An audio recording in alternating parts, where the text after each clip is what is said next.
How to enable the keyboard toolbar for your Samsung Galaxy keyboard, which will appear up here above the numbers there. Okay, so you're using your keyboard and there's no toolbar area. Here's how you can go about enabling this.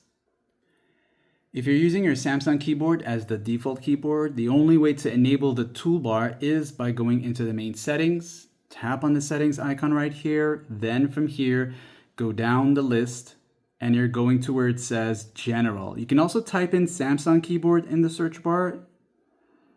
So once you're here, you'll see Samsung Keyboard Settings, this option here. You'll go into it. While you're here now, you will go down to Style and Layout, and you'll see Keyboard Toolbar.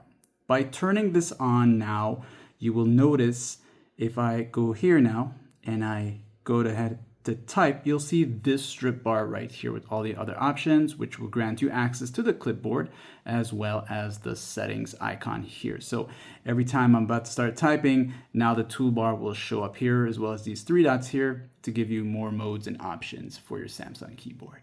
And if this guide helped, like and sub.